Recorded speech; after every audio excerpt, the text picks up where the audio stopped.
Hi, Erin. Welcome to the show. Thank you for having me, John. My pleasure. So now you've written one book, but before we get to that book, tell me a little bit about yourself and what sparked you to write in the first place. It had been recommended to me on numerous occasions that I should write a book because I had the great privilege of working in the music industry for over 40 years. And as a woman in the music industry, when I started working in radio and records and with artists and whatnot, it was the 1970s. There weren't a lot of women involved. In fact, to this day, there are not a lot of women involved in the music industry in those high level positions.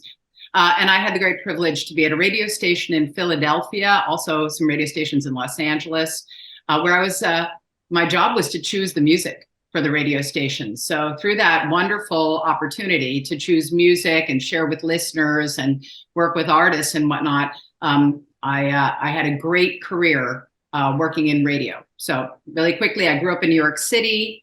I moved in high school to New Jersey. I ran away to Los Angeles at age 19 by myself to kind of break into the biz, and I did. And so that's what everybody thought I should write a book about, my first part of my life, because it was so interesting working with all of these rock stars and in the music industry when it was hot and happening. Cool. You sound like you had a very interesting life. Are you still involved in the music industry? Sort of peripherally. I retired when I was 58. I'm going to be 64 this year, and I freelance whenever I can. So music is my biggest and, deepest passion, always has been. There's quite a lot of reference to music and the music, how it impacted me as a young girl and how it helped me to choose my life's path in the memoir as well, too. Okay. Well, obviously, I'm into music. My angle has always been to be a musician and producing. I loved working in studios and producing my work. And in the 80s, I had a chance to actually produce a few indie artists. That's what I love to do. What's your angle within the music industry that you enjoy doing? I'm kind of with you. I like being a producer. I can do a little bit of everything. I started out as a radio DJ, then I became a music director and a programmer where I was choosing music for radio stations. I play a little guitar, sing a little, play a little flute. I managed a recording studio. I worked for the Grammys. I've worked for labels. But I mostly enjoy working with young, budding artists, new artists that are anywhere from, 10 years old, maybe even up until their early 30s, where music is fresh for them and it's honest and it's coming from very deep place in their emotions. And I like the demos. And I do like advising young artists about how to move their music forward and get it to a wider audience. So not a record producer, but that's sort of the place that I enjoy it the most from, is sort of mentoring. Excellent. Well, Mhm. there's a couple of television shows, and I wonder what you think of them. We won't name them. You know which ones I'm talking about. What do you think of those kind of programs? They seem to want to do the same thing. I haven't watched a lot of them, but I do understand that they're out Yeah. there. And so in a much more organic way, like, it doesn't happen like that with lots of money and Hollywood and Mm. coaches at the highest level. That's not, how bands get started. Bands get started developing themselves with no money, driving, stuffed into a little van that breaks down and begging people to sell, to buy CDs out of the back of the trunk and stuff. So it doesn't really work like that in the real world. But certainly having the interaction with musicians in the studio as these songs are, breathing new life and becoming themselves, becoming the songs that they're going to be. They are almost like little children, and helping to grow them into, Mhm. what their best potential is. So it's a little more organic Yeah. than that, but certainly like that premise of helping people to find their voice. Now, all of this is in your book. The first several chapters of my book, since it is a memoir, it starts when I was born in 1959. And I do go through my young years growing up in Manhattan with my family. I had a very interesting, sort of different family. My mother was a fashion model. My father was an actor. So my parents worked at different times. It's not like they got up in the morning and they went to their 9 to 5 jobs. It was kind of a different sort of an experience. And I went to public school, and my parents were I don't know quite how to say it in any other way than there was a lot of dysfunction, family dysfunction. My father had a drinking problem. My mother was somewhat cold, I'll say cold, a little narcissistic and selfish. And so my brother and I, just the two kids, we raised ourselves. We had no rules at the house, and we just came and go as we pleased, in New York City. So I always had this kind of hyper vigilant survival brain that sort of, I could see behind me, I could hear things, and I was always just being, sort of hyper aware in my life. So that said, that was my young life in New York City. But I maintained that throughout my life. And in a way, it helped to, well, it sort of caused this disconnect in my being, from my head to my heart. And it's hard to explain. It sounds a little woo-woo when I explain it, but for those of you who are on a path to self-actualization, self-realization, to find yourself, the most important thing to understand is that you are a unique you. And you're not just the physical shell that you're in. There is a little being inside of you, that self they talk about. And that's your journey in life, is to find out, like exactly what turns you on, what motivates you, and what your passions and your life's purpose is. You're here for some kind of a reason. Yeah. Some people have a more twisty road to get there than others. Mine was very twisty. So that said, what I'm getting to is, by having a very hyper-aware brain and shutting down my feelings, I was able to rationalize all kinds of bad behavior, whether that had been being taken advantage of in the music business by the patriarchy, or underpaid, or disrespected, or, whatever, the kinds of things that you've heard. So I'm not the first woman to say that women have had a little bit more difficulty sometimes dealing in the business world, and certainly in the music business, which is, about 80 to 90% run by men. So I was able to stay the course and do my job as long as I could just shut off my feelings, right? So I learned how to shut off my feelings. Basically, that's what I did, and I thought everything. And I think that's a dangerous place to live, to be honest with you, because what happened then is I was primed to be taken advantage of by a predatory person, a narcissist, and I was completely unaware that there are people that walk around the earth that think differently than I do.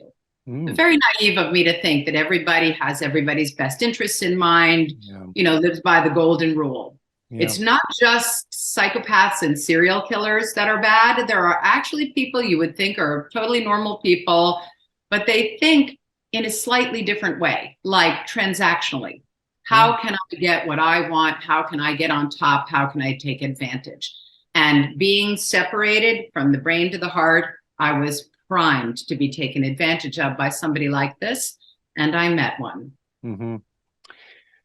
Sounds like your book, while it covers a lot to do with your vocation and the various things you got involved in with music, can be very interesting to read. It's also kind of cathartic. You went through a journey. This memoir was important for you to write for that reason. It was absolutely necessary for me to write this memoir. I don't know what would have happened to me. I would be a shell of a human being if I hadn't processed everything by writing. And every therapist, that anybody goes to says journaling is a good thing when you deal with trauma in life. And I say yes, for me, definitely that helped a lot. So my book is, I'm going to hold it up really quickly, and I'm just going to show you that this is actually the story of, it's called A Dark Force, 20 Years with a Covert Narcissist. And a covert narcissist is someone who's narcissistic, but is very low key. They're not grandiose. They're not bragging about themselves, but they think the same way. And they're just as dangerous to partner up with somebody like this. So this demon is the demon deep within someone who has a narcissistic personality disorder. There's a little halo above to show that they can show you how innocent they are, and that might be your perception. And not that you can see it easily, but there's like a little earring over here, because this narcissist is also a pirate and stole everything I ever owned. And when I say that, it's like, what do you mean? I was married to a narcissist for 20 years, and we were going to move to Panama, to an island off the coast of Panama, where we had built a beautiful custom retirement home overlooking the Caribbean. Mm. And apparently the entire 8 years we were building the house, he had set it up legally in Spanish in Panama to give himself a majority interest so he could take it from me. And that's only one of many, many sort of underhanded things that was going on during my marriage to this man. I am 20 years living with, he's my son's stepfather, share a bed, share a home, share a life. We are legally married. And at the same time, behind the scenes, he's setting up everything so that he can rob me. Yeah. Shocking. Yeah, it is. And sitting in this seat, I've had conversations with several authors who have had similar experiences that are very unpleasant, and then they wrote a book. I am one of those people. And I remember editing that book that I explained what happened to me. And I had to edit, well, for me, I edited a lot of the ugly stuff out and just sort of presented it as facts. Mm-hmm. Did you have a hard time going deep into this ugliness without feeling like you're just complaining? That's an excellent question and a really good point, John. Honestly, thank you for the first person who's asked me that. I wrote it so quickly, and I had to write it, that I didn't think about it. I wrote the book in 4 months. I would wake up in the middle of the night having like a PTSD panic attack or a dream of being, abused by this person. And I would just get up and start writing. And I would write from 3 o'clock in the morning until 8 a.m. every day, when my puppy would wake up, and then I would take him out for a walk. But I got 5 hours of writing in, so it was necessary. It happened very, very quickly. Where I started to have difficulty with the emotions in the book was editing, rewriting, developmental editing, making sure everything was, flowing properly. And the worst of all was my audiobook. I recorded my own audiobook. I'm almost done with it. Because I'd been a radio DJ, I know I have a decent speaking voice, save some money. And I thought, I know the story and I know how these phrases, this dialogue was said, what tone and what inflection. So let me do it. Well, it was like reliving it again and having arguments with myself. I'm yelling at, my husband, and I'm using a different voice. I would burst into tears so frequently that the engineer just had to wait for me to be done crying. I eventually brought in a male actor to overdub the male parts. Yeah. It was excruciating. I think the hardest thing I've ever done. So the emotion's in there. It's real. The way you wrote it, do you see people benefiting from that who perhaps are going through something similar to what you went through, and they would read it and learn something and help them? Would this help people like that? Yes, that was my secondary goal, because there are people, men and women, suffering in relationships with covert narcissists all over the world. Many are confused and they don't understand what's happening because the abuse is so insidious and so subtle, and they also intermittently reinforce you with good behavior. So they may come home with flowers, but then say something that's passive aggressive, cruel, and hurtful, or do something. And as a partner to someone like this, it's confusing because here you are with flowers, but you don't feel good because they said something about, you've gained 10 pounds or whatever. And you're like, ow. It'll do this, it'll set up this cognitive dissonance in your mind. So that all said, I wanted to tell the story in a real life setting so that people who are experiencing this can say, my partner does that. My partner says that. And even more importantly, if I could get this book in the hands of people who have not yet met a narcissist and are prepared to look for early warning signs by reading the book, that would be, icing on top of the cake, would to be able to help people before they got hurt. Yeah.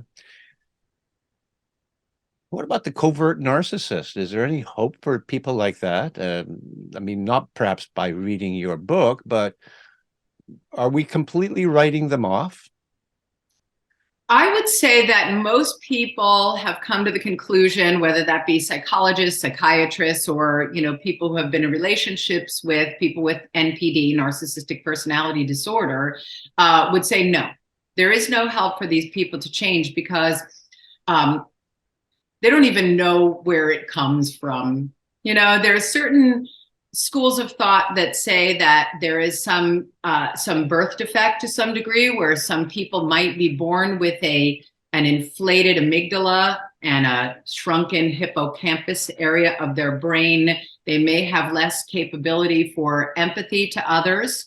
That's a possibility, but they're not studying babies for narcissism yet, so no one will ever know for sure, and everyone's different. Or is it your early caregiving? Is it the way that you are either you get your needs met or not met as a baby? So you're a baby in a high chair, you cry if mommy or daddy come over and give you some food or a kiss and a hug, you know that you feel secure and you're good. But if you cry and they don't come, you have to find other ways of getting your needs met. And they may not be the healthiest way of meeting those needs. And then there's often a trauma that can happen to someone that will cause it.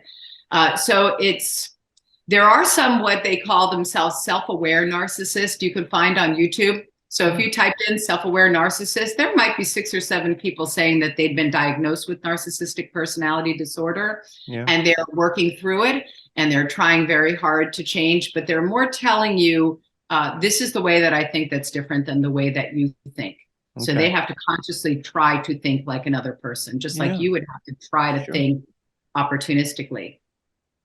Yeah, well, there's various social conditions that are unpleasant and alcoholic, but they can stop drinking. But that's only the first step, because you can be a dry drunk. I understand those are not very nice people. Probably narcissists, right? A lot of it all goes together. Certainly, there's a big thing in my book where I connect childhood trauma to dysfunctional adult relationships. And that was my big, sort of nugget that I got from my writing my own book, was to realize what a huge impact my mom had on my choices of relationships and my tolerance for being ignored. When you have a need and you go to your spouse, partner, and say, I'm feeling insecure, I need a hug, right? So you want a hug, right? That's what you're asking for. But if your partner denies you, you feel not heard, not seen, not valued, not honored as a human, right? So my mother was like that, not affectionate, not loving, not giving. And so I trained myself to not need that stuff. I don't need it. And so I didn't need it from my spouse either, or at least I'd convinced myself of that. And that's how I would survive. Yeah. Right? Survival's not the goal. No. Right? Thriving is the goal. Thriving is the goal. Yes. So we went from music to living with a narcissist and being writing this book and helping you, and the emotional impact that it had on you. The music is because that's what you did for a living, and that stays constant throughout the book. You make references to, now you're doing this within music industry, now you're doing that. I take it you had various functions throughout the course of your career. That is true. So I worked in radio primarily in the beginning part of my career, but just like you, I was so interested in working with the bands. And, when you work in radio, you're the last person to hear that song. That song's 2 years old by the time you hear it at a radio station, right? So I started going into the studios with the band for their next record, to see how it was coming together. And I really did enjoy that more. And that sort of helped me to transition into other roles in the music industry. But after I left the commercial music industry, which I actually left a long time ago in 1996, President Bill Clinton signed something called the Deregulation Act that actually allowed radio stations to become more of a conglomerate and a little more corporate. And I was less interested in working in radio at the time. So I went to work for a PBS station, a university station.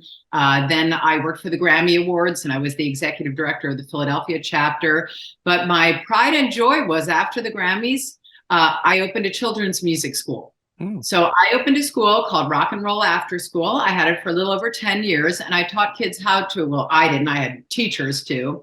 I yeah. helped a little bit, taught kids how to play and write their own songs. So Oh, they performed together in bands, and I taught kids that were 7 years old how to write their very own songs. Might be about oh, their teddy bear or some bully at the locker, but it helped them to learn to think creatively and think independently, learn how to negotiate space with their bandmates and whatnot. So I was involved with that. And I think the next thing that I'm getting involved with, and I don't want to be too premature because about 9 months away, but I'm a part of an all-female team launching a big national radio station called Women Who Rock.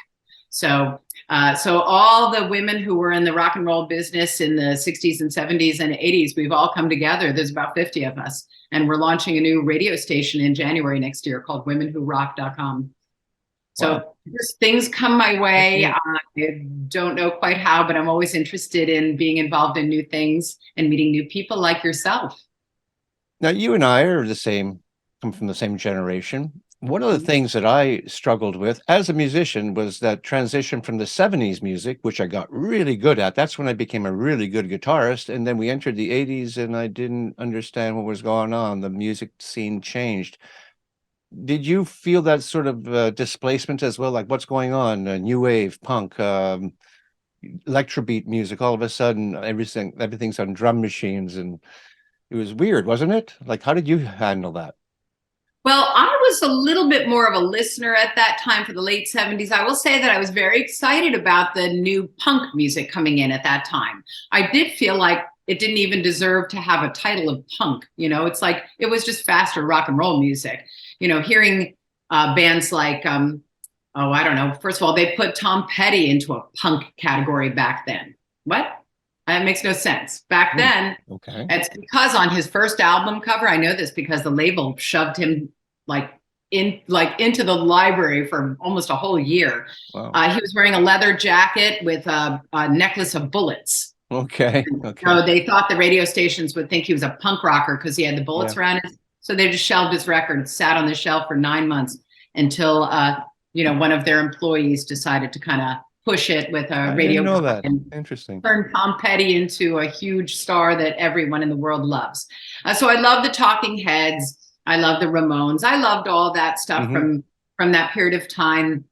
I still think good rock was coming out at that time, Dire Straits and good other bands like that. So I loved all that.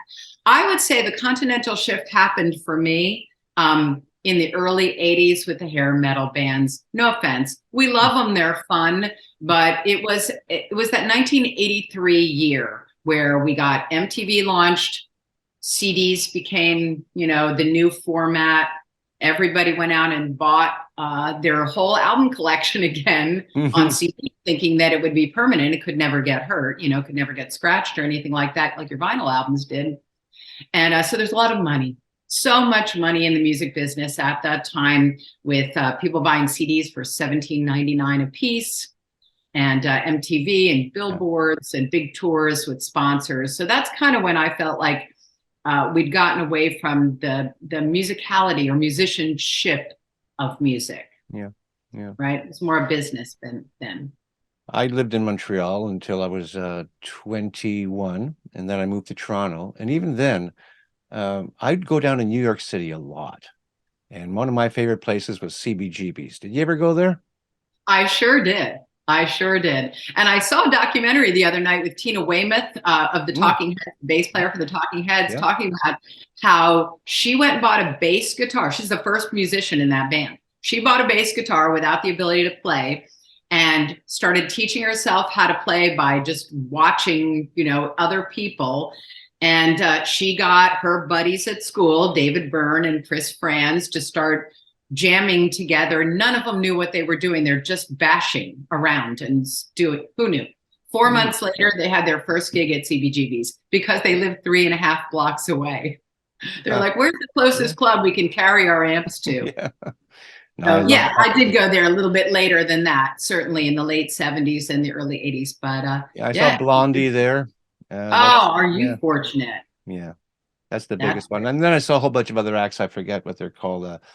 the dead the dead men or something. There was No, one called The Dead Boys. They're the dead from boys, England. dead boys. Yeah, I didn't Yeah, care they for that. definitely had a pretty big following. For a long time, I worked at a radio station in Los Angeles called K-Rock, and it was very underground at the time. But we were debuting all of those, new and up and coming bands like the Dead Boys, 999, Oingo Boingo, Mm, and yeah, even once it became much more commercial, like the Go-Go's or the Pretenders. We were yeah, playing them on the air before anybody else was too.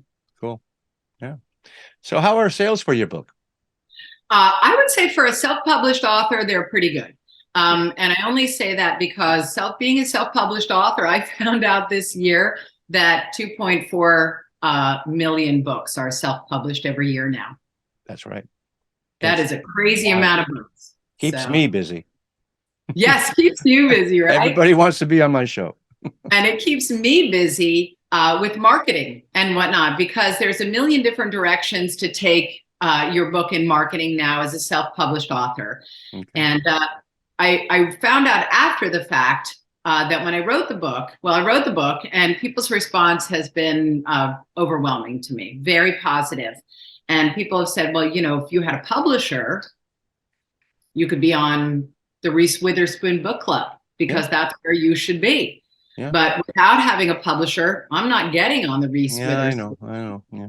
Well, book it sounds club. like your book has so much stuff in it. Like it's got a full body. It's got entertainment. It's got, self-help. It's got some emotional parts.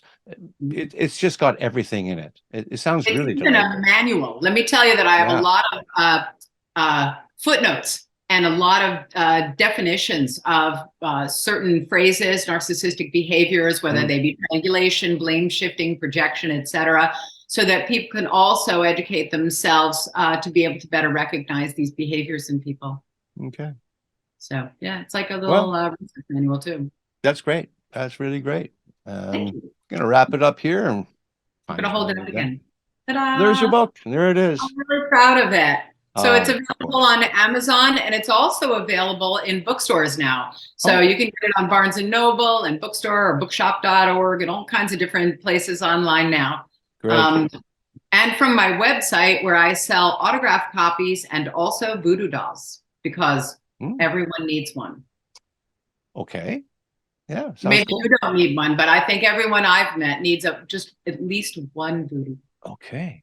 All right. Well, that deserves an entire other episode. We may have to talk about that. Erin, it's been a pleasure speaking with you, and you sound like you really are on a good path right now in your life. Thank you, John. I really do feel like I have accomplished a lot with my life, and I really thought I had already done that. But once I finished this book, I realized that I really had sort of skipped over some steps in life. I highly recommend everybody in the world write a book about themselves. You don't all have to put it out, but you're going to learn something about yourself that's going to take Absolutely. you forward, right? Totally agree with you on that one. I do too. Thank you. Erin, you take care of yourself now. You too, John. Thank you so much. Pleasure meeting you. And thank you so much for the opportunity to speak. Okay. Take Take care. care.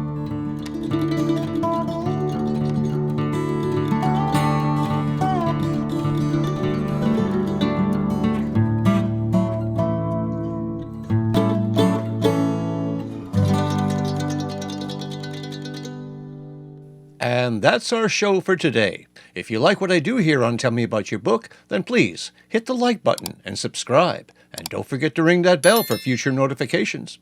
And if you are a self-published author, I would really like to speak with you. Until such time, keep on writing and be kind to one another.